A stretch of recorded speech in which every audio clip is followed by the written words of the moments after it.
말씀입니다. 오늘 요한복음 27장 11절의 말씀으로 그들을 지켜주소서라는 제목으로 하나님의 말씀을 나누고자 합니다. 여러분, 요즘 날씨를 보면 어떻죠? 날씨가 너무 좋죠? 네, 날씨를 보면은 일에 집중이 잘 안 되실 것 같아요. 공부도 집중이 잘 안 되시고 빨리 끝내고 나가서 놀아야 되는데 할 만한 정말 날씨였어요. 그렇죠? 너무도 포근하기도 하고 또 주변의 상황을 보면은 알록달록 또 어느새 이렇게 단풍이 다 들었는지 너무 예쁘더라고요. 여기 시간이 없으시면 오늘 예배 끝나고 뒷산이라도 올라가시면요, 여기 뒤에도 알록달록 단풍이 되게 예쁘게 핀 걸 보게 됩니다. 여러분, 그래서 이러한 것들을 보면서 우리는 가을이 왔다라고 생각하게 되죠. 그리고 오늘 같이 이제 또 바람이 좀 쌀쌀하게 불어오니까 이젠 진짜 가을이 오고 겨울이 오고 있구나라고 우리가 생각을 하게 되는 것 같아요. 이 가을 바람이 우리가 쌀쌀하게 불어오면요, 여러분, 한 가지 또 우리 마음 가운데 이 바람이 불어오죠. 또 쓸쓸한 마음이 들어옵니다. 그래서 가을 탄다라고 하는 이 외로움이 문득 이제 다가오죠. 그래서 외로운 것 같은데라고 하면 이제 가을이 됐네라고 할 정도로 이제 그렇게 되는 것 같습니다. 여러분, 외로움을 많이 느끼십니까? 사람마다 다르겠지만 외로움의 문제는요, 그 누구도 피해갈 수 없는 문제입니다. 뭐 그냥 옆구리가 단순히 시려서 뭐 애인이 없어서 막 그렇다 이런 걸 뛰어넘어서 애인이 있든 결혼을 하든 사실 인간 안에 근본적인 그 외로움의 문제가 있죠.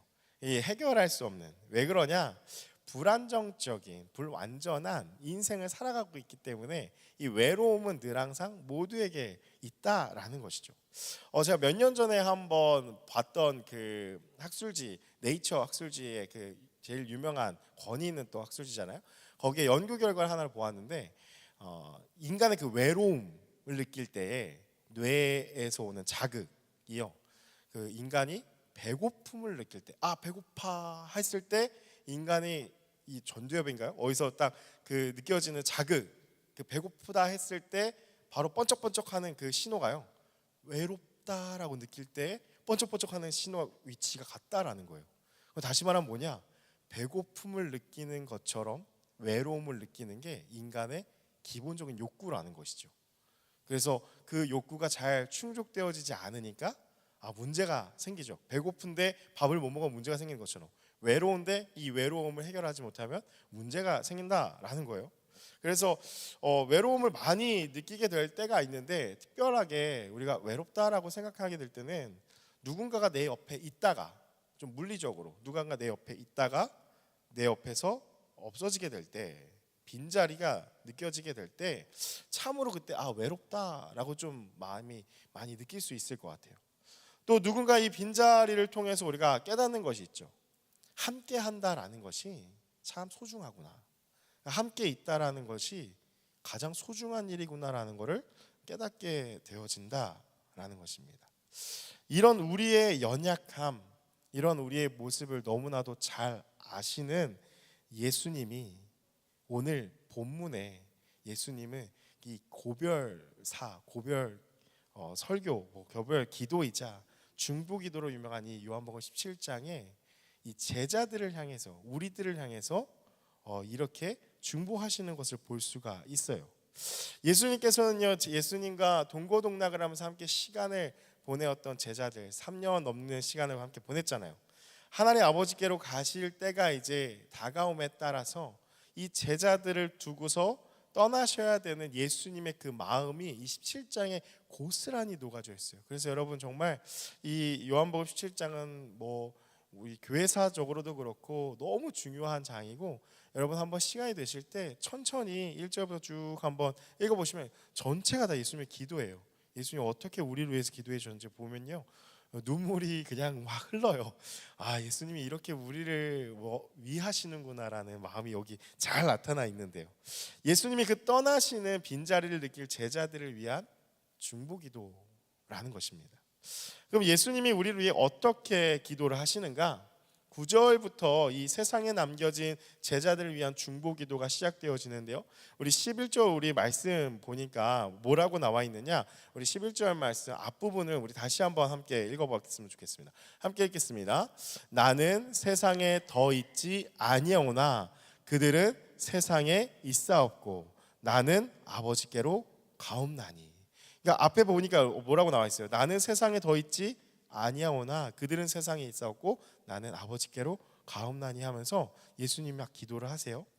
예수님의 삶을 우리가 한번 생각해 보면요, 지난주에도 함께 나누었듯이 여러분 하나님의 나라를 보이시기 위해서 예수님이 오셨죠, 이 땅에. 그래서 이 땅에 살아가는 그 삶 자체가 하나님의 나라였고 거하는 모든 사람들이 육안으로 볼 수 있도록 하나님의 나라가 이런 곳이구나 라고 볼 수 있도록 행하셨다라는 거예요. 그 하나님의 나라에 또한 들어갈 수 있도록 예수님이 인류의 모든 죄를 대속하시기 위해 십자가를 지시고 죽으시고 부활하셨죠. 예수님께서는 더 이상 세상에 있지 아니하시고 승천하시면서 하나님 보좌 우편에 오르시게 됩니다. 그러나 제자들은 세상에 그대로 남아있게 되죠. 여러분, 근데 우리가 이런 질문들을 좀 하게 되지 않아요? 예수님은 왜 굳이 험한 세상에 제자들을 남겨두고 가셔야 했을까? 우리에게도 좀 적용되는 오늘날의 질문이잖아요. 때로는 그런 생각 안 해보십니까? 아니, 예수님이 오셔서 십자가에 죽으시고 부활하심으로 이제 하나님 나라가 시작되었고 한다면 그러면 그때부터 그냥 우리 다 같이 그냥 하나님 나라에 살면 되지 않은가? 꼭 이렇게 지금 힘들게 우리가 살아가야 될까?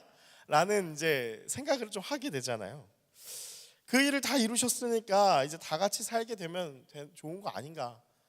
꼭 주님은 떠나가시면서 남아있는 제자들을 위해서 이 17장의 말씀을 기록하시면서 중보기도를 하셔야겠는데 그냥 지금 당장 같이 살면 되지. 너무 힘드니까 우리가 그런 생각을 할 수 있죠. 여러분, 근데 하나님의 일하심에 있어서는 우리가 명확한 것은 그 이유는 알 수가 없어요.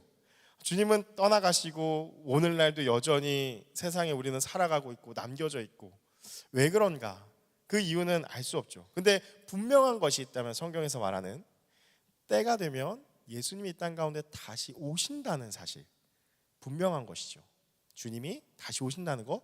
그리고 또 한 가지 분명한 것은 그동안 주님이 오실 그동안 우리가 이 땅 가운데 남겨져야 할 이유가 있다라는 사실이라는 거죠. 우리가 지금 존재하고 있으니까. 그렇다면 우리가 여전히 이 땅 가운데 있어야 하는 이유가 무엇일까? 그 힌트는 예수님의 삶에 있는데요. 예수님의 삶 자체는요, 하나님의 뜻을 이루시기 위한 시간들이었죠. 예수님의 발걸음 하나하나가 다 하나님의 뜻을 이루기 위한 발걸음이었어요. 그의 삶에 하나님의 뜻을 이루지 않는 시간은 하나도 없었다라는 것이죠. 그렇다면 예수님이 이 땅에 떠나서 하늘에 오르셨다라는 것은 무엇을 의미할까? 하나님의 뜻, 이 땅에서의 하나님의 뜻, 그에게 맡겨진 사명을 다 이루셨다라는 의미라는 것이죠. 여러분들, 우리들의 인생의 이 살고 죽음에 대한 동일한 의미가 바로 여기에 있다라는 것입니다. 이 땅에서 예수님과 같이 살아가기를 원하시는 우리들의 삶은 어떠한 의미가 있는가? 바로 예수님의 삶과 같이요, 우리 또한 지금 그 자리에 있는 이유는 우리의 삶을 통해서 이루어야 할 사명이 있기 때문에 지금 그 자리에 존재하고 있다라는 것입니다. 여러분의 가정에, 직장에, 학교에, 여러분의 지금 거하는 공동체에 하나님께서 지금 이때에 2024년 11월 살아가게 하시는 이때에 그 자리에, 이 시간에 우리를 두신 이유가 있다라는 것이죠. 사명을 감당하기 위해서, 하나님의 뜻을 이루기 위해서라는 것이죠. 사랑하는 여러분, 우리가 때로는요 삶을 좀 무료하게 여길 때가 있죠. 삶이 참 무료하다, 무기력하다, 막 그렇게 느낄 때가 있어요. 또 인생이 내 것이라고 생각하면서 내 삶은 내 것이니까 그냥 마음대로 살아가려고 할 때도 있다라는 거죠. 여러분들, 예수님의 삶을 우리가 생각해 볼 때에 하나님의 뜻이 없는 인생은 하나도 없다라는 것을 우리가 기억하며 살아가야 한다라는 것입니다. 지금 우리가 이 땅 가운데 살아가는 그 이유는 무엇이냐? 하나님의 뜻하심이 있기 때문에 살아가고 있다라는 것이죠. 예수님께서 하나님의 뜻, 자신의 사명 감당하시기 위해 오셨고 모든 것을 감당하시고 하나님 보좌 우편에 올라가셨듯이 우리의 삶도 마찬가지로 하나님의 뜻, 우리가 감당해야 할 사명이 있기 때문에 이 땅에 지금 여러분 한 사람이 속한 그 곳에, 그 자리에 온 것이고, 그것을 다 감당하면 어떻게 되죠? 이 세상을 떠난다라는 것입니다. 그것이 바로 인생의 태어남과 죽음의 의미예요. 죽음을 어떻게 받아들일 것인가? 단순해요. 하나님의 뜻을 위해서 이 땅에 왔으면, 하나님의 뜻이 다 이루어졌다면 가는 거죠. 근데 그 뜻을 우리가 알 수 있다 없다? 없어요. 그래서 우리는 언제 죽을지 몰라요. 그게 우리의 연약한 인생의 존재라는 것입니다. 예수님은 떠나시면서 바로 그 사명을 위해 남아있는 우리를 위해서 오늘 이 17장에 중보 기도하셨다라는 것이죠. 그러나 문제는 무엇이냐? 알겠어요. 그러한 하나님의 뜻을 이루는 인생인 거 오케이, 알겠다라는 거예요. 오케이 다 좋아요. 근데 우리의 인생의 당면한 문제가 뭐죠? 당면한 문제, 인생을 살아가는데 어려운 것 중에 하나가 바로 아까 나누었듯이 외로움이라는 거예요. 참 외롭죠. 여러분, 삶이 외로워요. 특히 이 사명을 감당하는 삶이라는 것은 너무도 외로워요. 여러분, 그래서 리더가 외롭잖아요. 여러분, 리더가 외롭거든요. 외로운 자리예요, 리더. 그래서 여러분, 그 목장지기들, 여러분의 리더들을 정말 소중하게 대해주세요. 그냥 리더라는 거 맡은 것 자체가 외로워요. 그냥 누구한테 뭐 이렇게 말할 수도 없고, 많은 얘기들도 듣고, 뭐 찬양팀 우리 서교지 쌤 리더로 또 계시고, 다 리더들로 서 있잖아요. 각자의 자리에.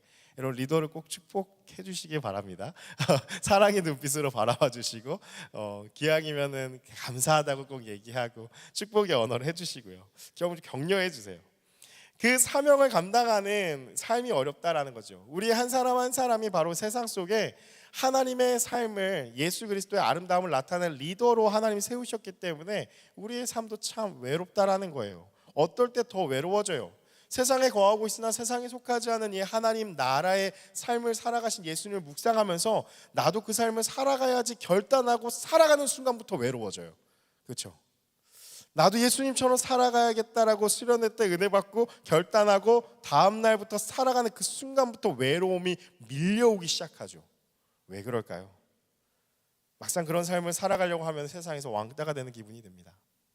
실제로도 모든 인간관계가 끊기기도 하죠. 더 이상 세상과 함께 살아갈 수 없다라는 게 너무 내 안에 명확해지니까 덩그러니 어느 순간은 나 혼자 있는 것 같은 외로움이 찾아온다라는 거예요. 참으로 외롭다라는 것입니다. 그래서 예수님께서 우리를 위해서 기도하신 거예요. 그럼 어떻게 간구하셨는가? 아까 11절 말씀 우리 보시면요, 그 문장에 이어서 예수님이 이렇게 기도를 하시는데요. 거룩하신 아버지여, 내게 주신 아버지의 이름으로 그들을 보존하사라고 예수님이 기도하십니다. 여기서 보존하다라는 말의 원어의 의미는요, 굳게 붙잡아서 완전하게 지켜달라는 거예요. 그러니까 지켰다가 안 지켰다 이게 아니라 그냥 딱 사로잡아서 어떠한 위협도 받지 않도록 딱 완전하게 가두어서 딱 지켜달라라는 그러한 의미라는 것이죠. 무엇으로 지켜달라고 하시느냐? 거룩하신 아버지의 이름이라는 거죠. 그래서 어떤 존재 능력이 없는 그러한 존재가 아니라 아버지의 이름은 곧 아버지의 존재, 아버지의 능력을 의미하면서 거룩하신 아버지의 그 능력으로 이 세상 그 어떠한 것과도 견줄 수 없는, 비교할 수 없는 아버지의 능력으로 그들을 굳게 잡아서 그들을 지켜달라고 간구한다라는 것입니다. 근데 이 보존이라는 단어가요, 뒤에 계속해서 좀 언급이 돼서 나와요. 12절에 나오고 15절에 나오는데요, 특별히 15절에 어떻게 지켜달라고 말씀하시는지가 나타나요. 우리 15절 말씀을 자막을 통해서 같이 함께 읽어보겠습니다. 시작. 내가 비옵는 것은 그들을 세상에서 데려가시기를 위함이 아니요 다만 악에 빠지지 않게 보존하시기 위함이니이다. 여러분, 예수님이 우리를 굳게 잡아달라고 간구하시는 이유가 뭐라고 나왔냐? 다만 악에 빠지지 않게, 악에 빠지지 않도록 하기 위함이다라는 거예요. 악한 마귀에게서부터 예수님의 사랑하시는 자들을 지켜달라고 하나님 아버지께 간구하고 있다라는 것이죠. 그렇다면 마귀가 행하는 일이 무엇이길래, 여러분, 예수님의 이 땅 가운데 거하셨던 당시뿐만이 아니라 오늘날까지도 여전히 마귀의 역사는 동일해요. 무엇이냐? 하나님과 멀어지게 하는 것에 있다라는 것입니다. 그리고 멀어진 자들을 찾고 있다라는 것이죠. 베드로전서 5장 8절 우리가 잘 아는 말씀일 텐데요. 우리 같이 한번 읽어보면요. 베드로전서 5장 8절 함께 읽겠어요. 시작. 근신하라 깨어라.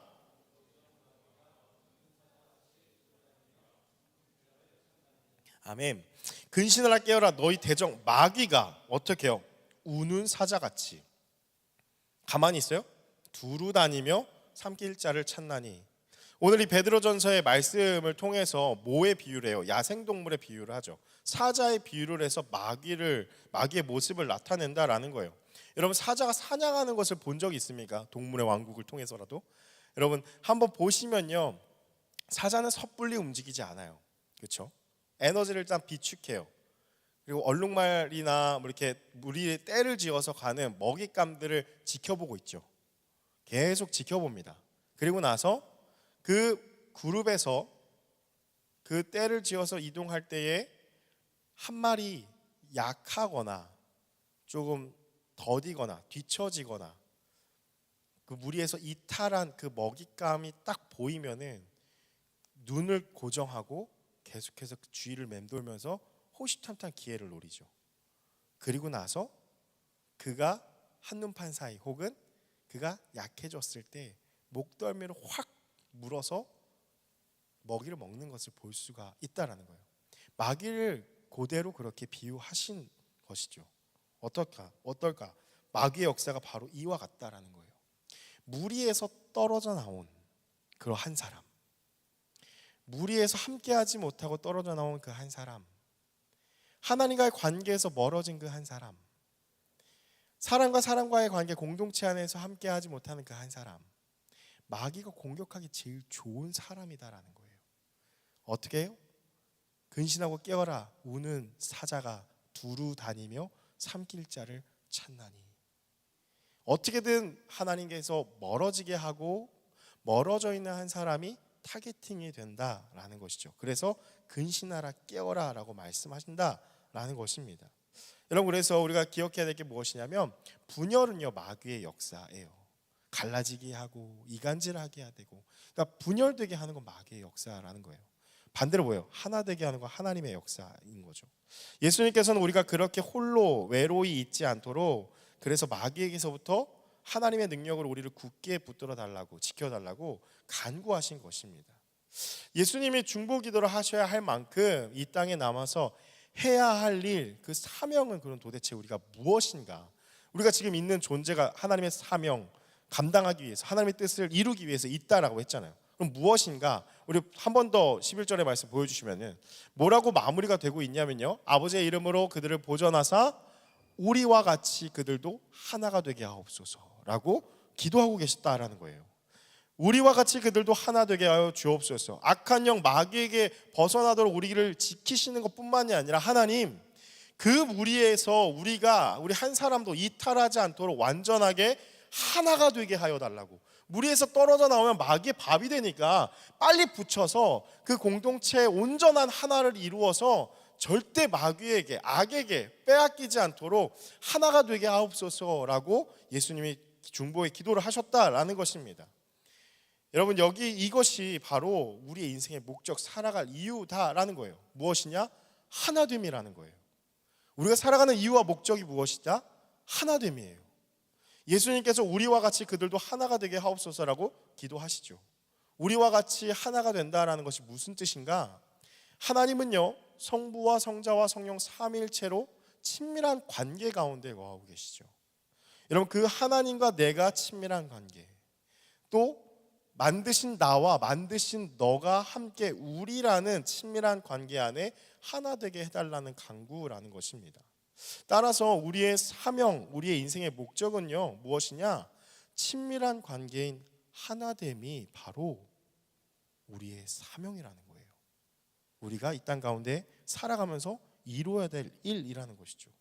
그래서 요한복음 13장 34절에 앞에 먼저 뭐라고 말씀하시냐면요, 예수님이 새 계명을 주시면서 이렇게 말씀하세요. 자막 한번 보여주시면은 요한복음 13장 34절, 새 계명을 너희에게 준다. 뭐라고요? 서로 사랑하라.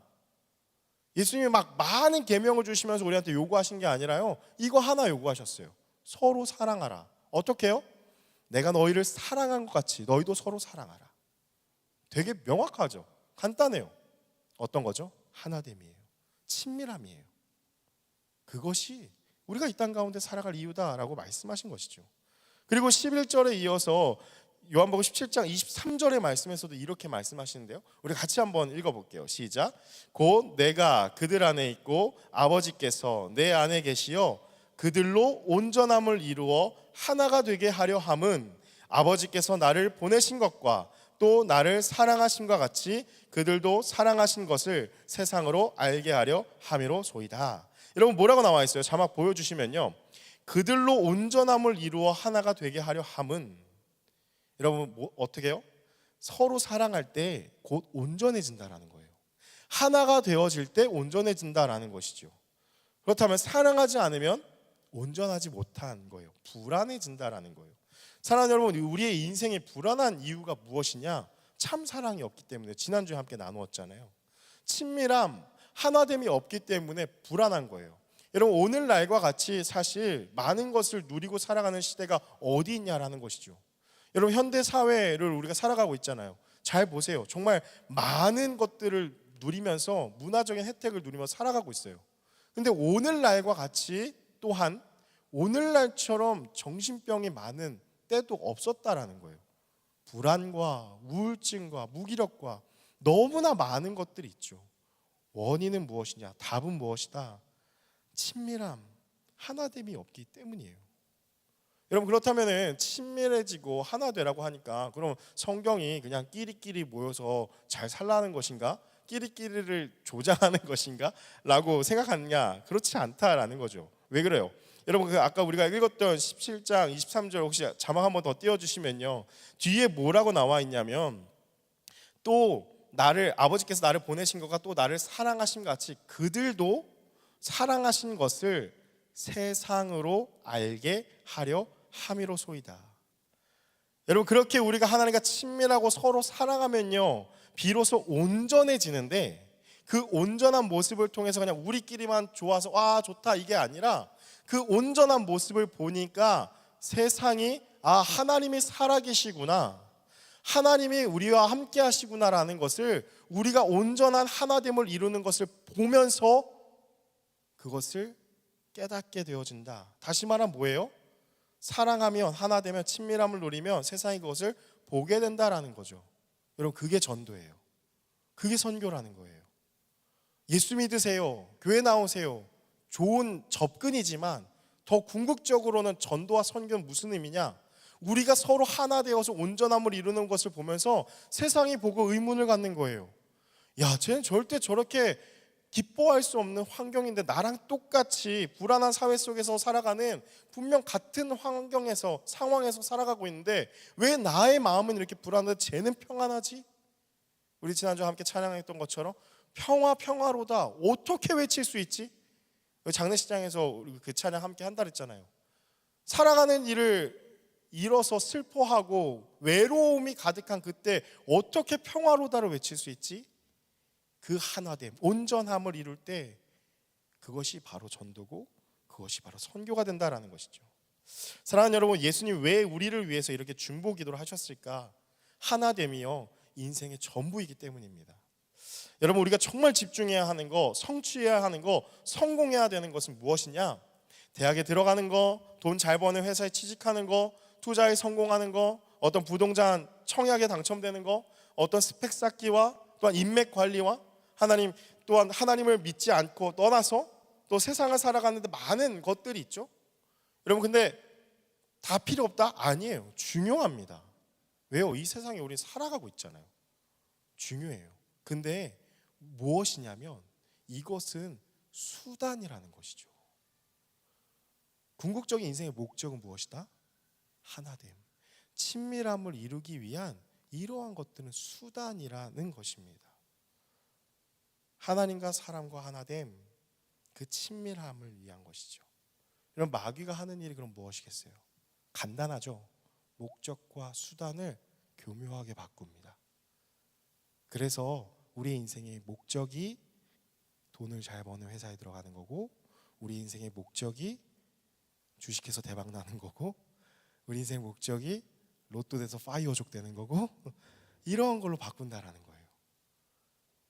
삶이 공허해질 수밖에 없다라는 것이죠.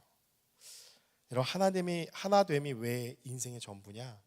이러한 세상에 있는 것들 가운데 영원한 것은 아무것도 없기 때문입니다. 여러분, 단순하게 생각하시면 돼요. 여러분이 죽었을 때 이 세상에 있는 그 어떠한 것도 하나도 가져갈 수가 없습니다. 아무리 비싸고 좋은 옷이라도요. 비싸고 좋은 옷은 아니에요 이거. 근데 비싸고 좋은 옷을 입었다 할지라도 이거 못 가져갑니다. 그건 수단일 뿐이에요. 그럼 목적은 무엇이냐? 하나님과 사랑과 친밀함. 그렇다면 우리가 죽었을 때 가져갈 게 있고 못 가져갈 게 있는 거죠. 가져가는 거는 뭐죠 그럼? 하나님과 친밀한 관계를 가져갈 수 있다는 거예요.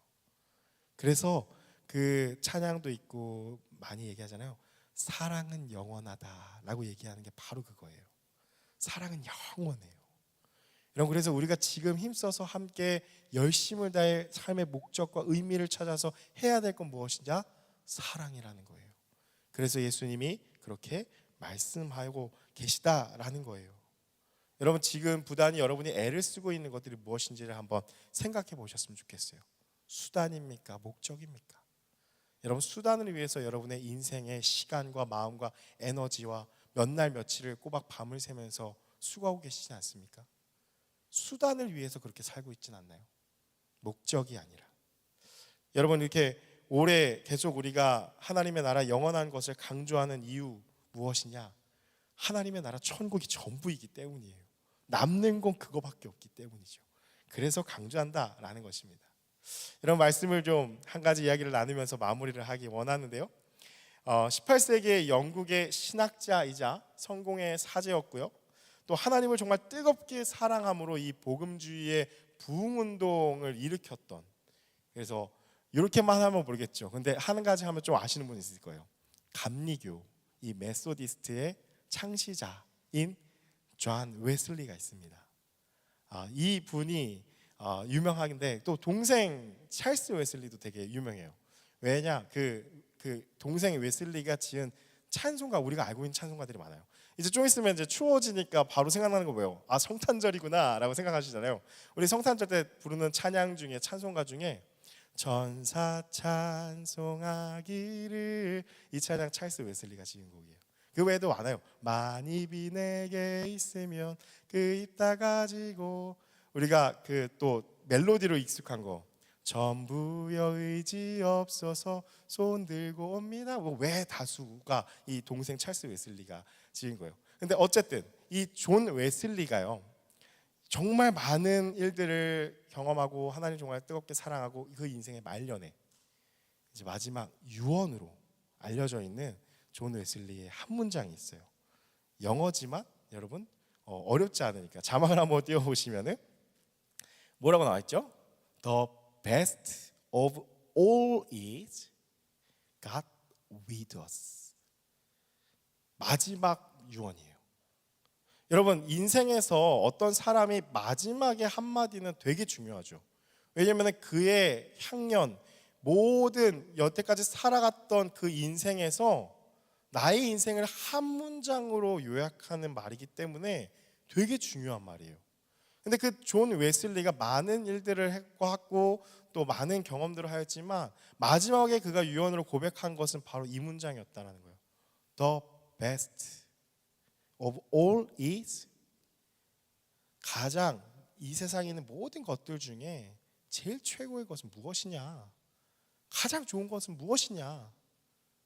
하나님이 우리와 함께 하시는 것이다. 이것이 그의 마지막 고백이었다라는 것이죠. 여러분, 하나님이 우리와 함께 하시는 것, 바로 하나님의 임재, 친밀함, 하나됨이라는 것이죠. 사랑하는 여러분, 꼭 기억하셔야 될 게 있습니다. 무엇이냐면 우리가 예수를 믿는다라는 것은 그 하나님의 임재 안에, 함께 하심 안에 살아간다라는 것이죠. 따라서 하나님이 나와 함께 하심을 나의 일상생활 속에서 늘 경험하고 하나님과 함께 인생을 살아가는 것보다 더 귀한 것은 없다라는 것입니다. 이것이 우리의 인생의 전부라는 거예요. 더 베스트잖아요. 가장 귀한 것은 무엇이냐? 하나님이 우리와 함께 하시는 것, 그거보다 더 귀한 것은 없다라는 거예요. 위대한 한 인생이 하나님을 정말 살아가면서 그 수많은 것들, 업적들을 남기고서 마지막 한마디예요. 가장 최고의 것은 무엇이다? 하나님이 우리와 함께 하시는 것이다. 친밀함, 하나됨, 그것이 전부다라는 것입니다. 여러분, 말씀 마무리합니다. 여러분, 삶이 외로우십니까? 여러분, 홀로 있다고 느껴지십니까? 여러분, 여러분은 혼자 있지 않습니다. 왜 그런지 아십니까? 제가 신대원 준비하면서 같이 이렇게 스터디를 하면서 공부를 하는데요. 하나의 일화가 좀 있었어요. 근데 재미있는 거였는데 제가 되게 인상이 깊었던데, 이게 스터디 장소를 막 그때그때 좀 옮겨 다니면서 했어야 됐어요. 고정할 수 있는 데가 없으니까, 뭐 다들 이제 가난한 신학생들이니까 고정적으로 뭐 페이를 지불하면서 할 것도 없고, 누구 교회에서 장소 빌려준다 그럼 막 저기 가서 공부하고 막 그러면서 막 메뚜기 같이 그렇게 다녔었는데, 근데 하루는요, 그 스터디 장소에 미스가 생긴 거예요, 전달에. 그래서 저희는 다 같이 알고 있었는데 한 사람이 잘못 생각을 하고서 그 전에 했던 장소로 혼자 그 시간에 찾아가게 된 거죠. 우린 여기 다 모여 있는데 왜 안 오지? 하고 있는데 이제 단톡에 올라왔어요. 오늘 스터디 없나요? 여기 나 혼자 있는데 덩그러니 점점점. 거기에 저희 같이 스터디했던 한 전사님이 되게 재치 있게 뭐라고 거기다 올리셨냐면, 성령님 계셔. 이렇게 올린 거예요. 근데 막 웃으면서 하하하 그러면서 웃으면서 이렇게 넘어갔는데, 그 한마디가 제 마음 가운데 확 꽂히더라고요. 여러분, 홀로 있다고 느껴지십니까? 아니라는 거예요. 여러분, 예수를 믿는 나는 혼자 있는 게 아니라요, 예수를 믿는 내 안에 나와 함께 하시는 분이 성부와 성자와 성령, 적어도 넷이 함께 있다라는 거예요. 여러분, 홀로 어디를 갔어요? 아, 나 혼자 너무 외로워? 아니에요. 적어도 4명이 함께 있는 것이죠. 하나님이 함께 하신다라는 거예요. 아, 그럼 하나님 함께 하시니까 난 외롭게 이렇게 살아야 되냐? 아니에요. 여러분 한번 양옆에 앞뒤에 있는 분들 한번 얼굴 바라보실래요? 사랑의 눈빛으로 한번 이렇게 쳐다봐 주세요. 바로 여기에 있는 하나 되는 공동체입니다. 여러분, 하나님께서는요, 그 어떠한 인생도 홀로 두지 않으셨습니다. 예수님이 기도하십니다. 지켜달라고 간구하십니다. 그리고 우리가 힘써 지켜야 될 사명은 무엇이다? 그 하나님과의 친밀함, 그리고 지금 여러분 옆에 있는 형제 자매 한 사람 한 사람과 함께 이루는 공동체의 친밀함. 여러분, 그게 우리 인생의 목적이라는 거예요. 그거를 위해서 우린 부단히 애쓰고 열심히 살아가야 한다라는 것이죠. 여러분, 외로워하지 마십시오. 하나님이 함께 하시고요, 주 안에서 하나 된 형제 자매가 함께 있는 이곳이 바로 하나님의 나라입니다. 여러분, 무엇을 위해서 우리가 어떻게 살아가야 할까요? 성령이 하나 되게 하신 것을 힘써 지켜야 합니다. 왜요? 그게 우리 목적이니까요. 성령이 하나 되게 하셔서 친밀하게 하신 것을 힘써 지켜야 해요. 여러분, 그게 우리의 사명이에요. 여러분, 예수님 사랑하십니까? 여러분, 예수님의 경험 해보신 적 있으십니까? 함께 하심을? 여러분, 하나님이 우리와 함께 하신다는 것을 믿는 게 진짜 믿음인 거예요. 그게 여러분 믿어지세요? 성령님께서 행하시는 역사가 무엇이다? 눈에 보이지 않는데 그거를 믿게 하시는 거예요. 믿어지게 하시는 거죠. 아, 하나님 함께 하시는구나, 살아계시구나 라는 거를 경험하게 하시는 거예요. 부인할 수 없도록. 그것이 우리의 인생의 목적이기 때문입니다. 사랑하는 여러분, 하나님의 부르심대로 이 맡기신 사명을 감당하며 살아갈 수 있는 저와 여러분이 되기를 주님의 이름으로 축복합니다. 우리 이 시간에